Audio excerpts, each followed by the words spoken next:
Hello everyone and welcome back to the channel. Today it's just kind of a chill video. I had some thoughts, decided to go for a drive, chill, just kind of, I don't know, you guys are, an audience, but, I also like sharing my life with people, kind of sharing my thoughts, dreams, whatever. So we're just kind of gonna talk about some cars and stuff, and more stuff, of course. But, the world is kind of crazy right now, and I figured, hey, why not? Man, it's hot in here. Why not just discuss what I'm thinking? I was thinking about the Porsche Carrera GT. Now, for those of you that know me, which are, I don't know how many of you that is, subscribe to the channel. But for those of you that know me, you know that if there's only two cars in this world that I absolutely just lust for. One of them is the Porsche Carrera GT, and the other is equally as crazy, if not more, the Mercedes CLK GTR. I was thinking about the Porsche Carrera GT, and it just came into my mind. I started thinking about, the bad rep that car gets. I know the late Paul Walker had his incident in one of those cars. I believe it was a red one. And, Jay Leno lost control of his, didn't wreck it, stuff like that. And I was thinking, and it just kind of came to me, everyone kind of gives these cars a bad rap, Porsche Carrera GT, Dodge Viper, stuff like that. They're so hard to drive, they're so dangerous. And it does take skill to drive these cars. I'm not saying it doesn't.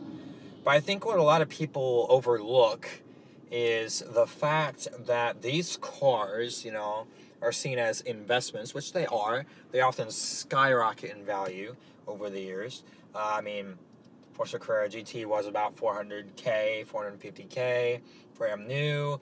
Now they go anywhere between 800 to a million, dollars, 800K to $1 million. Some of them are less, but we'll go into those later. But these cars often get shoved in a garage and just stared at for years, and they just don't get driven. And that's also, I think, part of the reason why some of these cars get a reputation for not being very reliable. Because when you think about it, cars were not designed to sit around like they are. They were designed to be driven, especially a fine-tuned performance machine like the Carrera GT or even the Dodge Viper. Viper's a little bit less so, but for being sitting, I don't know anyone who has a Viper that's just sitting in their garage that they think is going to triple in value, but I could be wrong. These cars sit in this garage and they start to wear out just sitting there. The tires, which is a big thing. That's, I think, Paul Walker's issue. Everyone said it was the tires, and they found out that the tires were just original tires that came with the car, or they were very old, and they were just hockey pucks. They were just dried out, because the car had been sitting for a long time. And that's the problem with these people that keep them and look at them and don't ever do anything with them. The tires will start to dry rot sitting there, they'll start to form cracks or dry out. The hoses, the rubber tubings, they'll start to fatigue, they'll start to get brittle. And then what happens? Well, this multimillionaire says, I have this party coming up. I haven't driven this Carrera GT or whatever in about a year, or, maybe I've only put 20 miles on it this year, whatever. I'm going to go drive it. And what do? They go out and they drive it hard, because it's their once-a-year experience, and they want to enjoy it, so they just drive it super hard.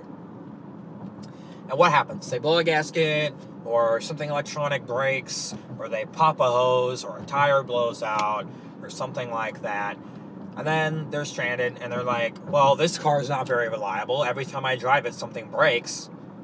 And you really kind of have to understand the concept I mentioned. Yeah, if you leave a car sitting for a year or more, and then you go and hammer it all the time, especially a car with power enough to break itself, almost, or twist itself, if it in a pretzel, if it weren't for all the suspension bracing, then yes, something is going to break because you're pushing a dried out, brittle piece too hard. Compound that with the fact that most of these people with money probably don't wait for the car to warm up. They pull it out of the garage, rev it a ton, because they're trying to impress people. Which, I mean, I would want to impress somebody too if I spent, say I bought it new, $450K on a car, especially a car as beautiful as a Carrera GT. But it just compounds into this big snowball effect, and it gives the cars a bad reputation for being widowmakers or being dangerous. Not saying they aren't dangerous to someone that doesn't know what they're doing, but I think just all of it together just makes it that much more dangerous. And then you get these young people like me, that get put in this position where certain performance vehicles, like an old Viper. You can pick up an old 90s Viper now for, I think they've started going up, but there was a time not long ago you could pick up a nice, first gen Viper for, less than 50K, less than 40K, probably, 32K or something like that, with maybe 40,000 miles on it. And these young people were put in this financial position where they could go out and buy a car like that has no traction control, it might have had ABS, it was super light, immense amounts of power and torque, when they probably have never driven anything more than, something like a Civic front-wheel drive, maybe 200 horsepower at the most, and, even driving something with, 300 horsepower and then jumping to something like a Viper is just insane. I do a lot of sim racing, and in no way am I trying to say that that's super close to the real thing, but it does prep you in a way. I am being completely honest when I tell you, before I worked at the dealership, I had never in real life driven a stick shift car. Ever. I've done my sim racing with the clutch and the stick shift and all that stuff, but that's it. I went out, and when I started working at the dealership, I bought my first stick shift car. That first stick shift car was a 2016 Dodge Challenger 392 Hemi Scat Pack Shaker. It was a 6-speed manual, and it had almost 500 horsepower. I never once stalled the car. I swear on my own grave, I swear to whatever you want me to swear to, never once stalled the car. Never had an issue. Drove it fine. Even drove it hard sometimes. Fine. Now, I was a little scared to really push it because, it only takes one mistake. Maybe a money shift. Maybe, not pushing the clutch in all the way and smash your gear, break a tooth off a gear or something. It did have the Tremec, which was nice. But, I mean, it was just, and I'm not trying to make myself sound like I'm an amazing driver. I mean, I had compliments on how well I drove. People saw how I could slide the car and drive the car, but I'm not seeking any kind of validation. I'm just saying that's what I did, and I consider myself one of the better performance drivers, but I'm not going to go out and push a car that I've never been in for more than 5 minutes really hard. And unfortunately, some of these young people, even older people too, buy this Viper, they buy this car that they dreamed about, pull it off the lot, put the pedal to the floor almost immediately, and end up having an issue because they're just not used to the car at all. And these people don't know that they should check the tires and look at the manufacturer date and see if it needs new tires, because the old tires have been on the car for who knows how long. They don't know that they need to maybe check fluids, check hoses so something doesn't break while they're doing 100 miles an hour. And unfortunately, it just makes for a lot of issues, and people get hurt or killed because they just don't understand that. And it's just sad that it happens. I mean, dealerships shouldn't even sell cars like that. You know, I heard a story about a kid who bought a Viper, drove it off the lot, and went crazy with it because he was so excited. It was his first ultra high output car, and the tires had been on the car since, you know, the late 90s when the car was made, and they were like hockey pucks. And he ended up spinning at like 120 miles an hour and hitting a concrete wall. Was seriously injured, totaled his car within 5 minutes of buying it. And it was sad. You felt bad for him, but you were also like, he was kind of stupid. But the dealership never told him that the tires were old, and they really should have, but they didn't want him to ask for a refund, or less money off the car. So I guess they just didn't tell him that the tires were worn out, you know. And that's the thing about these tires. The tread can look perfectly fine, but they could be, like I said, hockey pucks, and you wouldn't know until you try and push it, or if you looked at the date, like you're supposed to. But like these people just buy these cars and they don't drive them. And sometimes they're not even cars that are going to be worth a lot of money, and I just don't understand that. I know they want to keep their investment, you know, and keep the car nice, but if I get a car that I'm really into, I want to drive it. I want to experience it. I don't want to just sit there and look at it, or worse, sit and put a cover over it for 6 years and then decide maybe one day to drive it. I had a boss, and he had a 2006, 2007 Shelby GT500. Okay? It had 20 or 30,000 miles on it.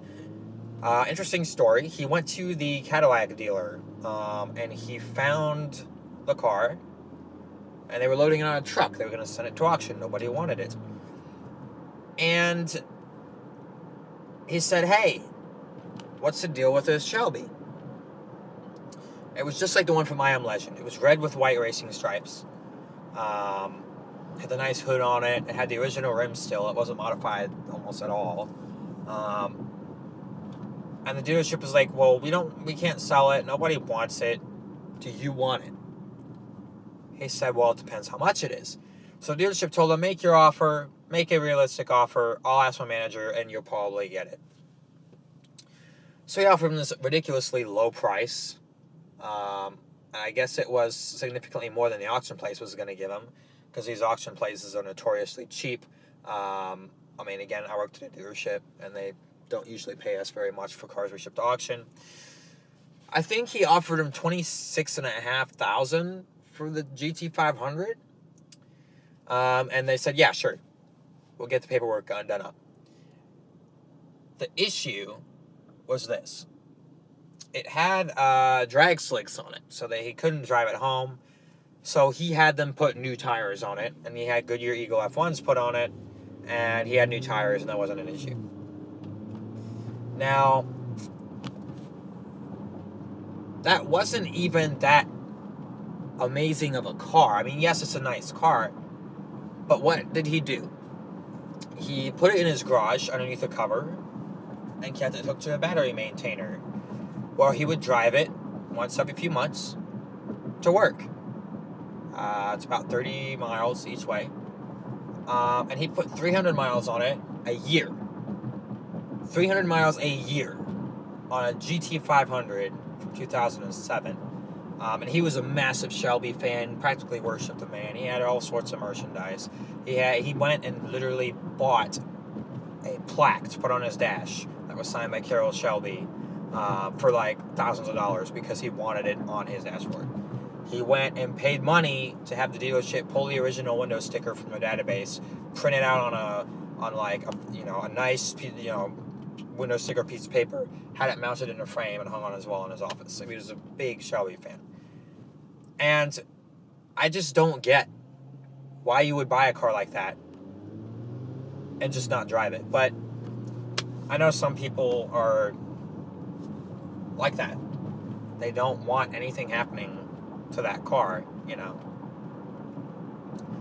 If you were to take it out and someone were to hit it, instant value kill, especially on something like a Carrera GT. One accident on that record is, I can't imagine how hundreds of thousands, $100,000 taken off the value right there at least, and I know people don't want that, but I don't know.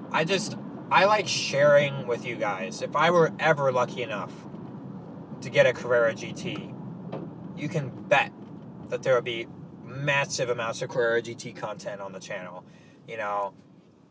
I just like helping people and sharing with people. So there would be car vlogs in the Carrera GT. You know how crazy that would be to see the shifter right here? It would just be crazy. The V10 back there. But if I were ever lucky enough to get my hands on one, it would be such a surreal feeling and experience. And those cars now fetch anywhere between $700,000-$800,000 to $1 million, depending on mileage. And then there's ones right now for sale with less than 1,000 miles on them, and there's not even a price listed. Those must be like $1.5 million cars at least. And there's a lot of things that would have to happen and left to chance for me to ever own that car. Like, I'm technically entered in Omaze's Ford GT giveaway, where they give you the Ford GT with like 1,500 miles on it and $20,000 cash, and then they pay your taxes and all that. And I would have to win that, sell the car, a red on white 2005 Ford GT with 1,500 miles, plus $20,000 cash. I say that's about, I've looked at prices on what the GTs were selling for. I'd say that's about with the cash, $450,000 value, $425,000 value. That gives me about 2/3 of what I would need to buy a Carrera GT with maybe 12,000 miles on it. And then I would have to somehow get a loan for the other probably $200,000 I would need to get into an okay Carrera GT. And I don't know anyone that's looking to, any millionaires or, any people on GoFundMe or anything like that jumping out of their seat to give a 23-year-old almost $250,000 for a car he doesn't really need, let alone a car that most people think he's going to crash within the first week of owning. Rest assured I wouldn't. I probably wouldn't even drive the car a week after I got it. I would probably be too scared to get in the driver's seat. But nevertheless, there's just a lot that would have to happen. And while it's fun to dream, I don't foresee it happening. As much as I would love it to, it's just not. And for those of you, before you jump up and say, Kyle, there's a Porsche Carrera GT in Brazil right now. It was seized by customs, and we've heard that you could get it for storage fees. That's like $5,000 or $6,000,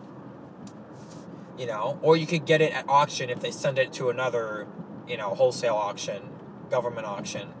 The reserve is like $37,000. So you can get a Carrera GT, paint the sample midnight black on gray leather interior for pennies on the dollar. And while that's appealing, I don't think it's worth it. That car has been sitting for how many years now? The seals are all dried. It's going to need at least $100,000 in service to get it operational.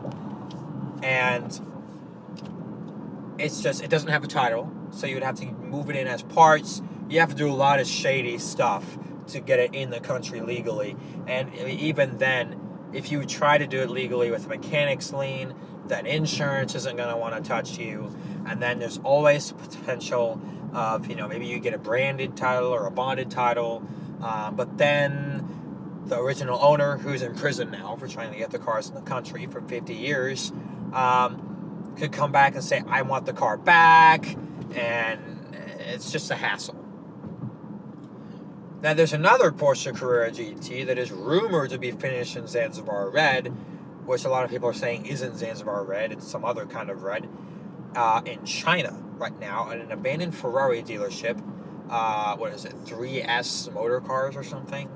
It was a Maserati Ferrari dealership that had to close about 10 years ago because of China's anti-consumption laws, and it is said to only have 1,500 miles on it or less.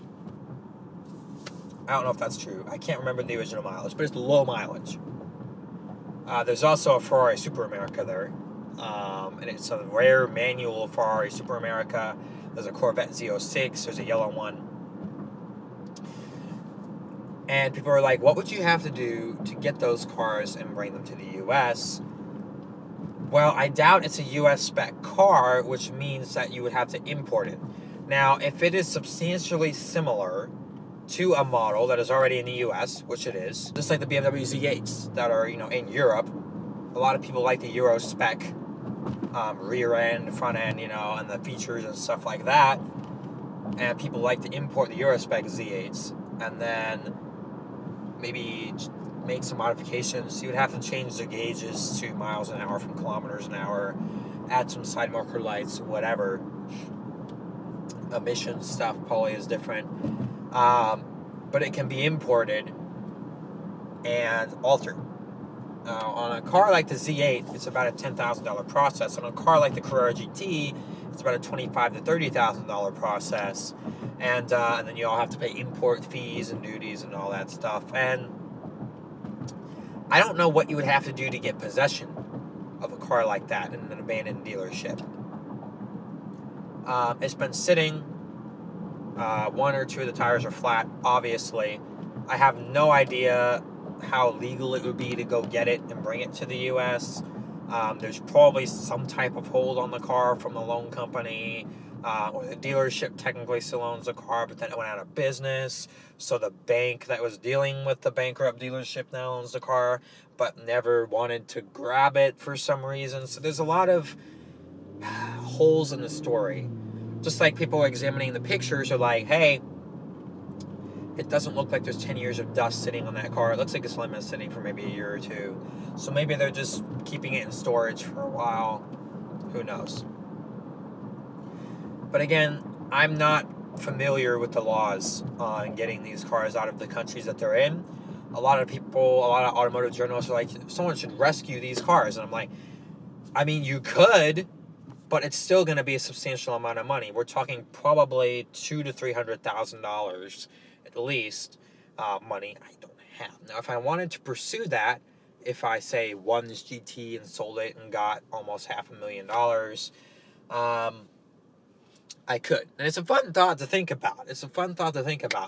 But it's not fun thinking about having to send it to Porsche and have $200,000 in service done to get the car back to running condition. Because these cars don't run, I'm pretty sure. Not anymore. And you wouldn't want to start it because the second you start it, you're probably going to blow all the hoses. The gaskets will probably give out. You have fluids all over the floor. And the gasoline, like a lot of these automotive places say, is probably varnished by now in the fuel system. So it's interesting to think about, but I would much rather spend $600,000 to $700,000 and get one that is in operational condition, that doesn't need a whole lot and doesn't have title issues, because these cars will forever have title issues. If you can get your hands on the title, great. The one in Brazil already has a salvage title and it's nowhere to be found, so now it's a mechanic's lien or bonded title on top of a salvage title, which is just a whole can of worms that insurance doesn't want to touch, especially on a Carrera GT. So really, it's nearly impossible unless you want to jump through a bajillion hoops and deal with the Brazilian government and insurance companies for the rest of your life, which I preferably don't. And then there's people saying, well, the Brazilian government wanting to get rid of them for storage fees is probably fake. They're not corrupt like that anymore. And if you actually, take the money, or if you buy them for that money, it might be seen as bribery, and you could go to jail. So I'd just rather not mess with it. And then there's people that say, why don't you just save all the money and buy a CLK GTR instead? Well, my answer to that is just the simple fact of those cars, brand new, were $1.5 million. Now, they cross the auction block, 4.5 million, 5 million, depending on the options and conditions. There's only 26 of them in the whole world. And then, even then, it depends on conditions of if they're the super sport. Because I think chassis number 7, 9, 13, they had a 7.3 liter V12, and they were the super sport versions. I think Rentec has a super sport, but those are more like $7 million cars, and that's just, and then they have the convertibles, which there's one in possession of some Arabian prince or something. It's got a magenta interior, and it's like this dark grayish blue, which is kind of wild. But there's only 5 of those, so, and he owns 2. It's just, the CLK GTR is one of those cars where you're like, I would love to get my hands on one, but it's probably never going to happen. The Carrera GT is somewhat plausible if something happened to where I either got a significant amount of money by winning it, or got into an industry like music, which I'm already kind of experimenting with, where you make a large sum of money. Or a unique position like mine, where I still live with my parents and pay almost no bills apart from credit cards, a car payment and rent to them. My expenses are significantly low to where I could get a Carrera GT on a fraction of the yearly income that somebody else could.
Now, that's still a considerable $150,000, $200,000 a year, but I could do it plausibly.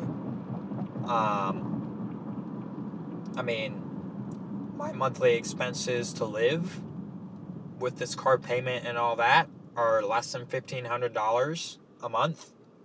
So really, I should be able to do it making $7,000 or $8,000 a month.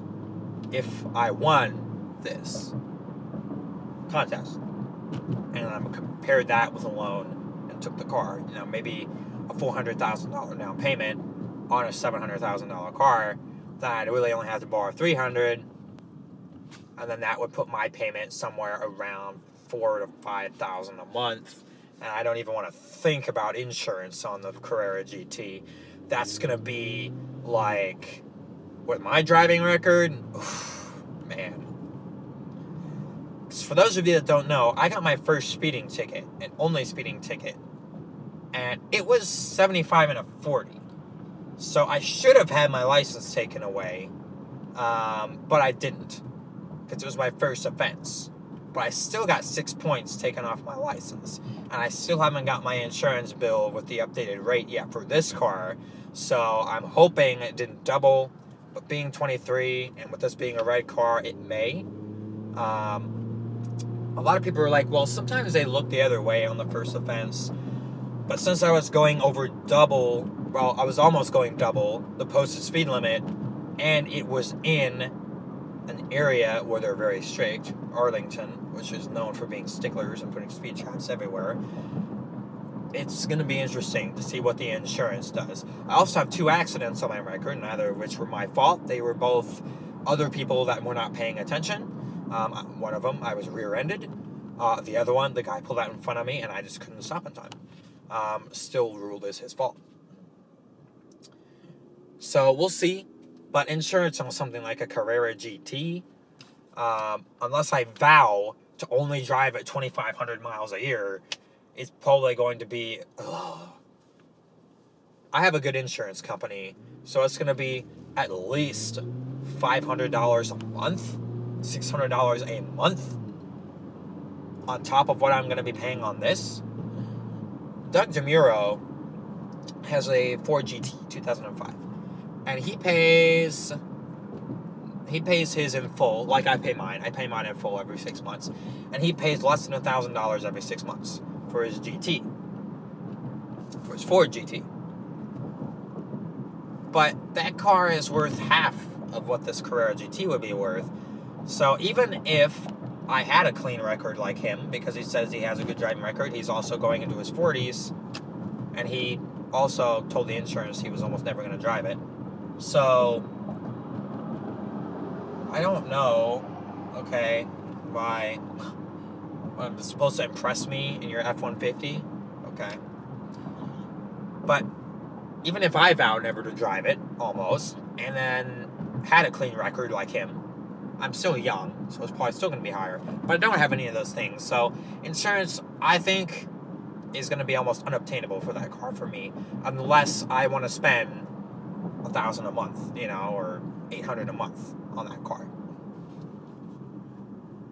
And Progressive, which is who I go through right now, might not even want to insure me for that car. They might just say no and drop me for that car because of my driving record. So I don't know. I tried to keep a clean driving record, but it only took one moment of stupidity to mess that up. I had been driving for, 3 years? I had driven a Jeep Liberty Renegade. I had driven a Honda Element SC with bright orange stickers, cold air intake, custom rims, all that stuff, custom work done to it. I drove that Dodge, and then I got into this car, and that's when I got my first ticket. I was going to pick somebody up, downtown Dallas, or downtown Fort Worth, actually. And there was a Honda Pilot. This was on the service road. They were doing about 28. This limit was 40. I had owned this car less than a week. I still had the dealer plates on it. And I was behind this slow driver. My on-ramp to the highway was coming up. But I wanted to get around this person. And they were in the lane to get onto the on-ramp, so I had to pass them before the on-ramp and get back over and shoot onto the highway. So instead of waiting, 45 seconds to a minute like a normal human being, because I was about to get on the highway anyway, and then I could have gone around them, I decided that, I was pissed off that day. It was actually the day that I left the dealership, because a lot was on my mind. No excuse, but I was just in a horrible, stressed out mood. I slingshotted around this Honda Pilot with my foot to the floor, so that way I could get to the on-ramp. But I kept my foot down a little bit longer than I should have, a lot longer than I should have, and I hit 75 going around this Honda Pilot, and I looked at my speedometer, and I was like, oh crap, except I didn't say that, I said something much worse. I'm going 75 in a 40, so I slammed on my brakes, and as soon as I looked up from my speedometer, there was a police officer sitting right at the entrance ramp of the Parks Mall in Arlington. He was staring right at me when I flew by him, doing still about 65. I held my breath, got in the lane, and got on the on-ramp to the highway.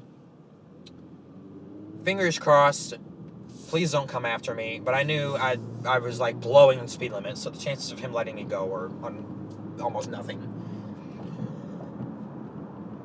Probably about 5 seconds later, I see in my mirror, red and blue flashing lights, siren, this guy peeled out of the mall and started flying after me. So I pull over, my first time getting pulled over, but I wasn't even upset. I was just like, I screwed up, I guess I'm getting a ticket, or I'm getting my license taken away. I don't know. I was hoping not, but I mean, I was nervous about that because I was going 76 actually in a 40. So he pulls me over. He sits back there for 2 minutes. I already have my window rolled down, the keys on the dashboard. I got both hands on the steering wheel like this. I'm just ready for this guy to come up. He's this young cop. He's probably about 25. He comes up to the window, and he doesn't ask me, do you know why I pulled you over? He doesn't ask me, do you know how fast you were going? He tells me how fast I was going. He said, 76 in a 40. Really? What the hell were you doing? And I was like, I'm sorry. I was trying to get around the slow car. I got carried away. It was stupid for me to do. I wasn't trying to get out of the ticket because I knew I was probably going to get a ticket. I'm not going to get a warning for almost doubling the speed limit. So I was like, I'm sorry, officer. I got a little carried away. And the officer was like, more than a little. You were blasting the speed limit. I need to see your license and registration. So I gave him that. I always keep my wallet in my back pocket. So I kept both hands on the steering wheel. And I told him, hey, I got to reach in my back pocket to get my wallet. Is that okay? It's like in the back pocket of my pants. He said, sure. He backs away from the window a little bit and watches me. I keep one hand on the wheel, and I slowly lift and pull my wallet out with 2 fingers and open it and pull out my license. I give it to him. He asked me if I have insurance. I give him my insurance. He goes back to his car, and he stays back there a good 5 minutes. So I'm just sitting in my car. I'm like, what is he doing? Is he calling for backup? Am I going to get arrested? What's going on? I thought he was calling for a buddy, and they were going to put me in handcuffs and take me away. So I was like, what is going on? So he comes back, finally, 5 minutes later, hands me my insurance and my license with the citation, and he says, hey, it's your first offense, but I will have to issue you a citation. Going, 35 miles an hour over the speed limit is insane for trying to pass somebody. This is your court date. Get a lawyer if you want. Whatever. I was dumb. I didn't get a lawyer. As a matter of fact, I didn't get any help. Because I looked at the ticket, and he got me with a laser. So that's, hard to get out of. And doing 75 and a 40, there's really no excuse for. It's just really hard to get out of. My parents flipped when they found out I went down to court and tried to fight it myself, just to see if there was any way to get out of it without getting a lawyer. My dad was like, you should have gotten a lawyer. And I said, bro, he got me with a laser, and I was going almost twice the speed limit. What is there to do? Well, you'd be surprised. Lawyers can get you out of stuff. And I'm like, I think it just would have been a waste of money. I went down to court finally on my posted date. Sat down with the clerk, and he said, do you want to pay or do you want to fight? And I said, I want to fight. I want to see if there's any way to get this kept off my record, because I didn't want this on my insurance. This is like a 6-point offense. This was like the worst offense you could get right before reckless driving. He kept reckless driving off of it. It was super speeder, serious traffic violation. Usually it's plus reckless driving, but he didn't put the reckless driving on it. And he hit me for 15 over and not what I was supposed to be hit for. So I was like, oh crap, okay. So I said, I want to try and keep this off my record. So he looked at it. He was like, ugh, okay. Here's your notes. Go up to courtroom, whatever. Talk to the judge.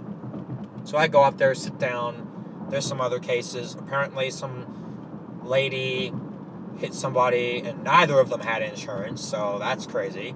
And then someone else was like doing community service but never documented it or sent court records, and he was going to do like a felony, and he was trying to stay out of jail, but or whatever. I don't know what he did, but it was a massive fine and possible jail time, and he ended up having to like just pay the fine because all his community service was like void because he couldn't provide proof he did it. And then it was me. So they call me up there, and this judge is this older African-American lady, not trying to start anything. It's just, what you would expect. She's like, oh, Pierce, get up here.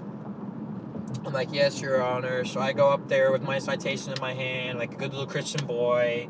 And I go up to the front, and she's like, you would like to keep this off your record, is that correct? I said, yes, absolutely.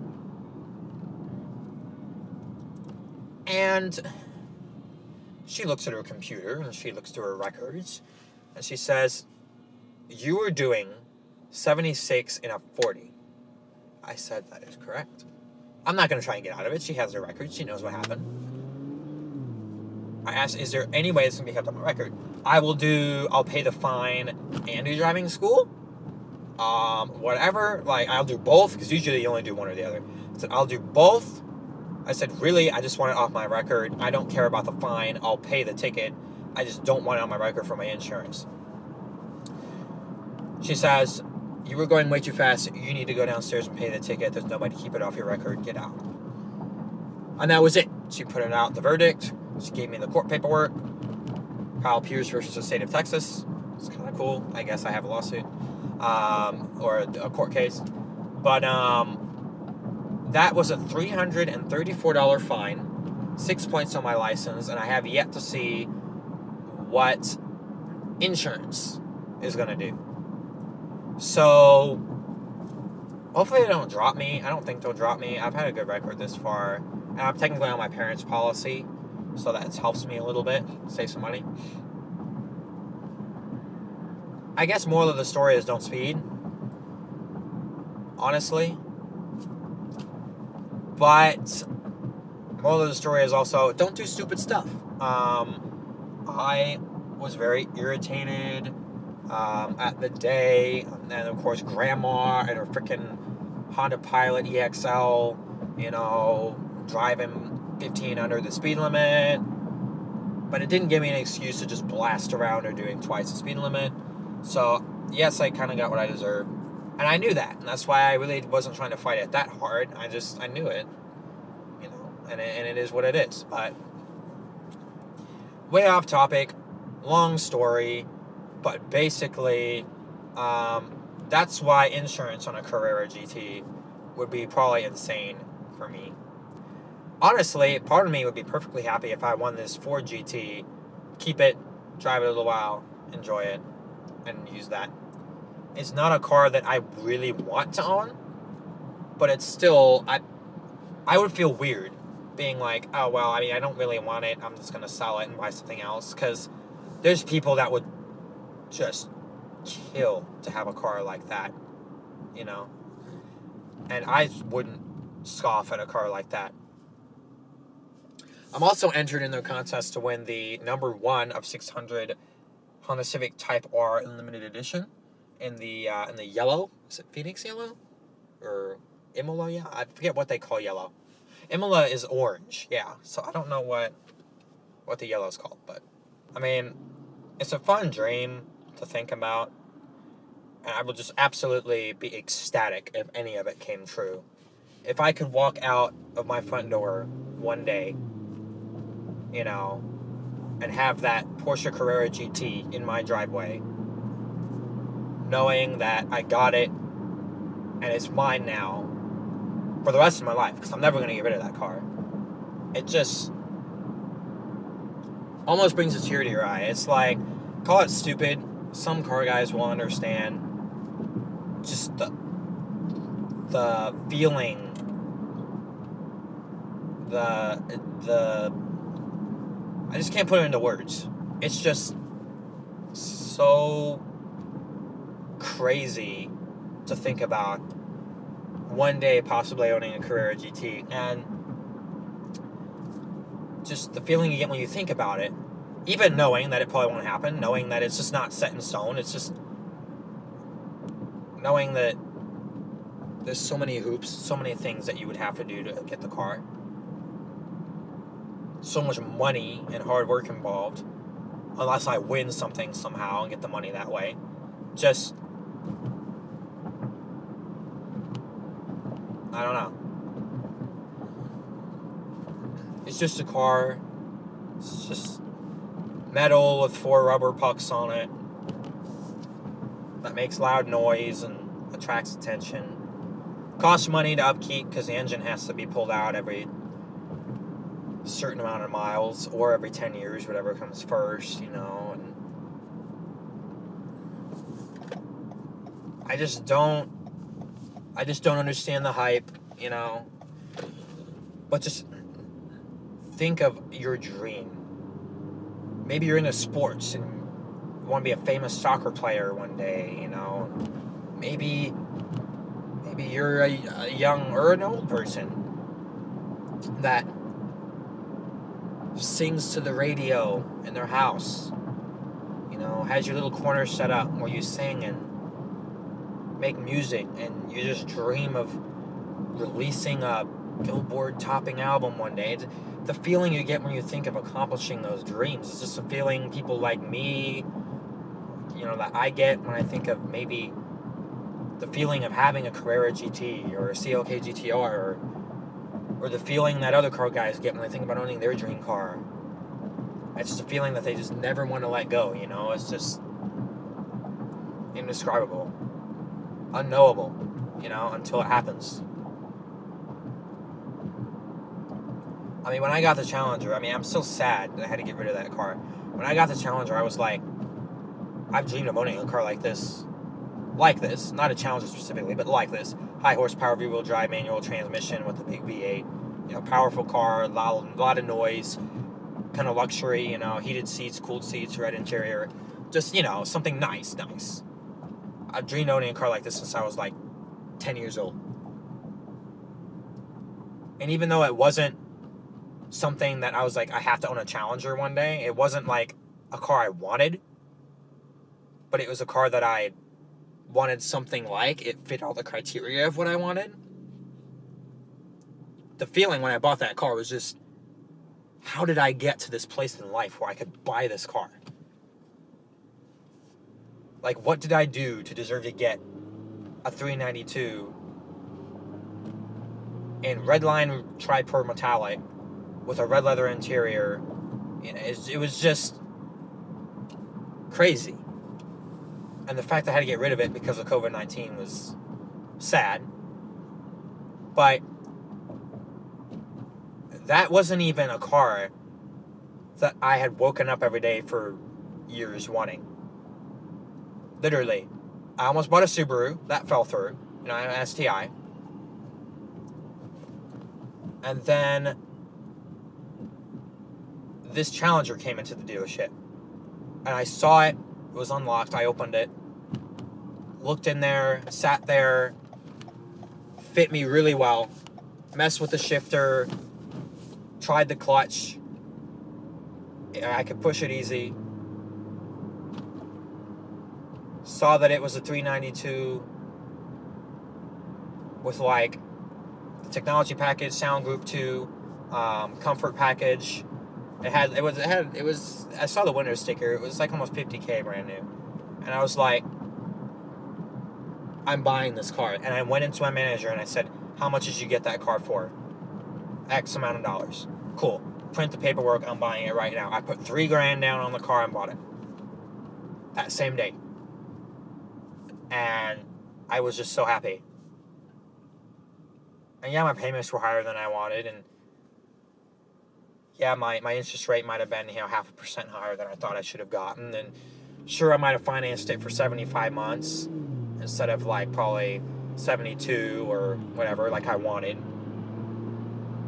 But it was a 2016 with 8,000 miles on it, and it was in flawless condition. And I almost cried when they pulled that car up after detailing it. And I opened it and I got in, and all the salespeople came out, were like worshiping me because I bought the car, because they didn't even buy cars like that because they had families to feed and stuff like that. But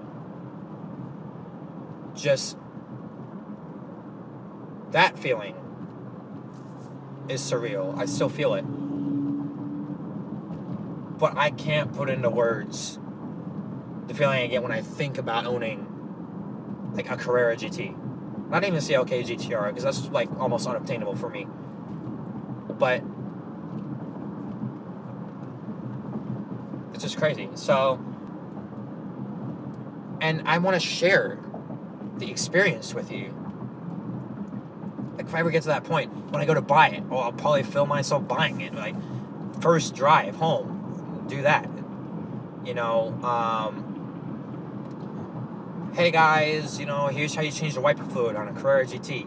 Replacing my windshield wipers, rotating my own tires, because I do a lot of my own work, so I can do stuff like that, but I can't do the engine pull, clutch replacement stuff like you're supposed to do when you, when you are supposed to do that every certain amount of mileage, because I'd be way too scared to do that.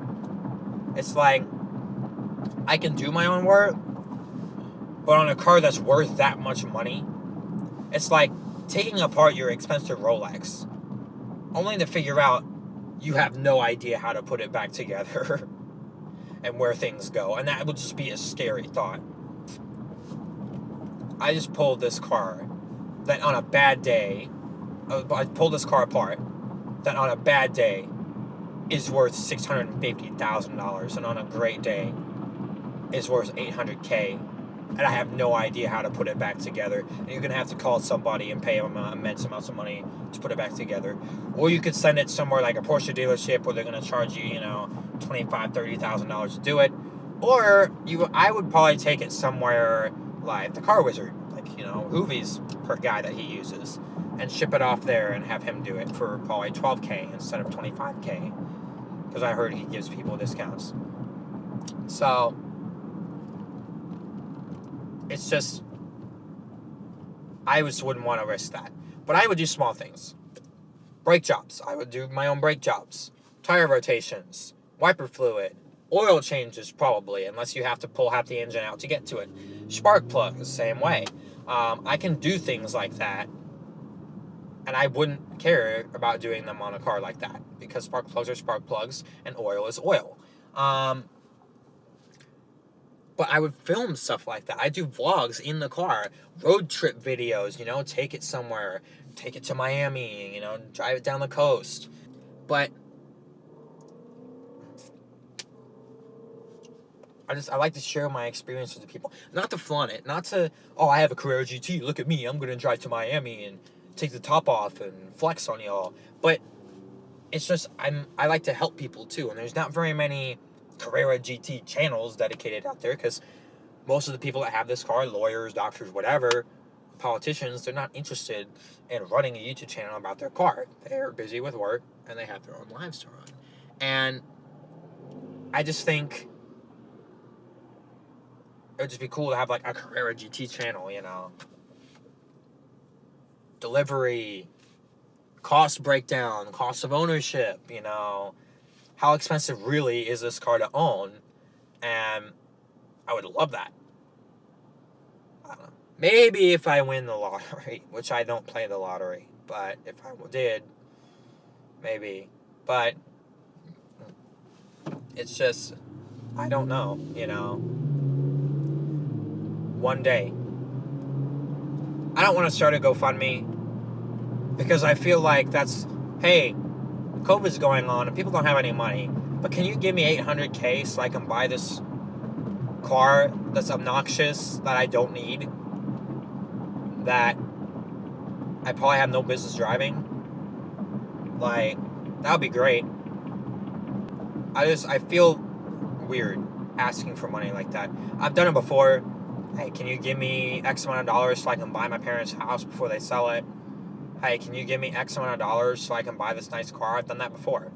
And it just feels so weird and disingenuous to people actually in need that I just don't want to do it. And I know one day, on my own, if I work hard, save my money, and try to budget what I spend, maybe with a little bit of luck, and a really nice paying job, I'll own one. I have it set in my heart that I'll own one day. Not a yellow one, though. Those are ugly. I would never own a yellow one. I would own a black one with that reddish tan leather interior, like that orangish saddle leather, or like the silver one with that color. Do they make a dark gray? If they made a dark gray probably. White, probably. I just don't want yellow. Or red. Anything bright just is not my preference. Midnight blue, maybe. But I think that was paint to sample, and there was only like 3 of them.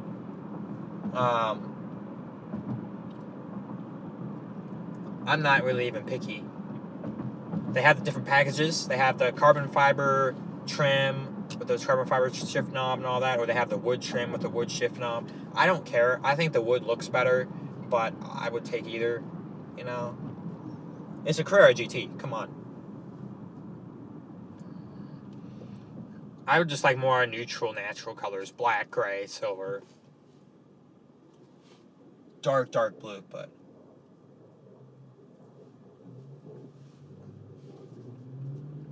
I just don't want to ask for money when I know people need money for real things.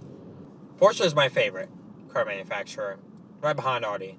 Right in front of Audi, Because my grandfather worshipped Porsches. He raced Porsches in Germany on the Nordschleife. He was fastest in his class, and no one could beat him for like 5 years. And Porsches hold a lot of value for me because of that. But the ultimate prize is the Carrera GT. Always will be. I really don't think that will ever change. I know a lot of you are like, well, you're a car guy. Why don't you just settle for a nice M4 competition or something? I said that because I saw this M4 right here. That is a nice M4. It's got a red interior. I'm a sucker for like red or orange interiors or whatever. But why don't you just get a nice M4 and shut up? There's people that don't even have a Ford Focus. But it's like that dream that's there. That's like telling LeBron James, you want to be a famous basketball player? Why don't you just play basketball in your backyard? Some people don't even have legs to play basketball, so consider yourself lucky. And I know it's not really the same thing, but I don't know. I'm not good at putting things like this into words. It's like a feeling that you want it, but you feel bad for wanting it almost because there's people that don't have, I'm a firm believer that if you're successful enough, you should be able to get what you want, as long as you're not mooching off others. But if you can't get it, or if you can't afford even most of it, you have no business having it, If you have to ask, can I afford it? You can't afford it. If you have to ask, how much is insurance? You probably can't afford the car, and I hate when people say that, but it's true. If you have to ask, hey, how much does it cost to get an oil change? Or how much does the clutch cost in this car? Which is actually pretty expensive in that car. You can't afford it, Because that's the thing. If someone for example, if someone like Bill Gates or Jeff Bezos came to me, called me tomorrow and said, I saw your video, here's all the money to buy your Porsche Carrera GT. And he gives me enough money to buy the nicest one on the market right now. He gives me like $1.2 million. Enough to cover like taxes and everything. Well, I still couldn't afford the car because I would need to pay insurance. I would need to be able to have a backstop, savings for any maintenance. If I drive it down the road and the clutch shatters, it's like a $15,000 clutch. I can't afford that. What? So I would need, comfortably, I would need at least $200,000 more than what the asking price of the car with tax and everything out the door is. And that would probably hold me for a good year and a half, 2 years. I've heard the Carrera GT is actually a very reliable car. And the reason that people have issues is because they let them sit for too long and things break sitting there. But I don't know. It's one of those you don't know until you get one. Another car I would love to own is a BMW Z8. Silver with a red interior. Manual transmission. But that's like a car that I would like to own it, but it's nowhere near the level of the Carrera GT. Now, if someone gave one to me, or gave me the money to buy one and said, hey, you can buy the Z8 now, I might. But then I might just keep the money and put it towards a Carrera GT later, I'm to the point where if I win any money or anything substantial, I'm just sitting on it. And maybe I can add things up until I can buy the GT. But enough rambling. I think that's going to be enough for this video. If you enjoyed, I don't know how you would enjoy this, but if you enjoyed, don't forget to subscribe, hit the bell, get notified when I upload. And don't hesitate to comment down below what you want to see next. Maybe you have stories of how you've gotten your dream car, or how you've been given your dream car, or how you've won your dream car. Something interesting. Just put it down there for people to see. I like to read all my comments and reply to them when I can. So don't hesitate to put it down there.